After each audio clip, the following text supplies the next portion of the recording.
मथुरा में महिलाओं पर की गई अभद्र टिप्पणी को लेकर हंगामा थमने का नाम नहीं ले रहा है। अनुरुद्धाचार्य द्वारा दिए गए विवादित बयान पर महिलाओं और समाज सेवियों का गुस्सा फूट पड़ा। अधिवक्ता महिला संगठन, सामाजिक संस्थाओं और कई समाज सेवियों ने राष्ट्रीय महिला आयोग की अध्यक्ष बबीता चौहान को ज्ञापन सौंपते हुए सख्त कार्रवाई की मांग की। महिला आयोग की अध्यक्ष बबीता चौहान ने इस मामले को दुर्भाग्यपूर्ण बताते हुए कहा कि व्यासपीठ सर्वोपरि है, वहाँ से ऐसे बयान देना निंदनीय है। अनुरुद्धाचार्य को अल्पायु में शोहरत मिली पर वह उसे संभाल नहीं पा रहे हैं। विनाशकाली विपरीत बुद्धि जैसी स्थिति हो गई है। उन्होंने आगे कहा कि हमें उनकी बुद्धि शुद्धि के लिए हवन करना पड़ेगा। जो दूसरों को ज्ञान बांटते हैं, आज वही स्वयं ज्ञान से विहीन है। डिंपल यादव पर मौलाना द्वारा दिए गए बयान को लेकर भी महिला आयोग की अध्यक्ष ने तीखी प्रतिक्रिया दी। उन्होंने कहा कि कोई भी धर्माचार्य यदि महिलाओं पर आपत्तिजनक टिप्पणी करता है तो यह अत्यंत शर्मनाक है। इस देश में नारी सर्वोपरि है, नदियों को माँ कहा जाता है। ऐसे बयानों की समाज में कोई भी जगह नहीं है।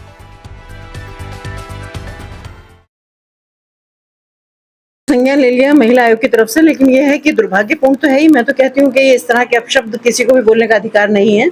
और आज महिला अधिवक्ता आई थी, जो महिलाओं की कहूँगी, अधिवक्ता तो है ही पर पहले तो वो महिला ही है।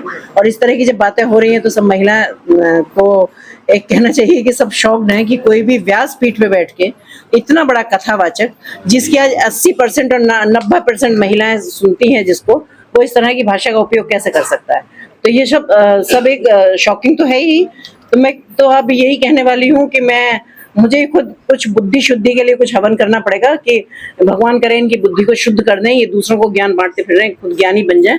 और अनुरुद्धाचार्य जी के बारे में अगर कोई बात है तो मैं यही कहना चाहूंगी कि विनाश काले विपरीत बुद्धि। मुझे लगता है इन्हें बहुत कम उम्र में ज्यादा शोहरत मिल गई, इसलिए इनको यही नहीं पता कि ये क्या कहते हैं, क्योंकि इनका ये पहली बार ऐसा नहीं हुआ है।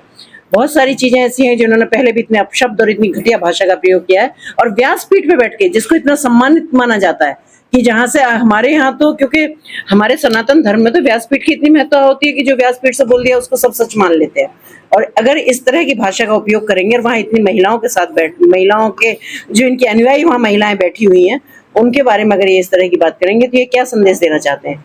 व्यासपीठ से कथाओं का इसलिए वहां से प्रचार प्रसार होता है, ये कथाओं का आयोजन इसलिए किया जाता है कि जिससे हम अपने संस्कारों को जिंदा रख सकें, हम अपने देश की संस्कृति को बचा सकें। हम इतने बड़े बड़े मंचों पे जाती हूँ मैं भी प्रभु कृपा से, और वहां हम सब सारे मंचों पे जाके कहते हैं भाई अपने परिवार के साथ आइए, अपने बच्चों के साथ आइए, जिससे बच्चों को कुछ अच्छा सुनने को मिले।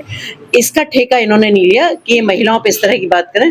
इनका ये था कि व्यासपीठ पे बैठे हुए हैं, कथावाचक हैं, तो अपने अच्छे संस्कार के बारे में बच्चों को बताएं, अपनी भारत की संस्कृति के बारे में बताएं, अपने महापुरुषों के बारे में बताएं। तो मुझे लगता है कि मैं तो यही कहूंगी कि इनकी विनाश काले विपरीत बुद्धि कि जो इन्होंने ये शब्द बोले, और इनसे शायद जो इनकी शोहरत थी, जो इनको मान सम्मान था, वो इनको झेल नहीं पा रहा। इनको सुधारना।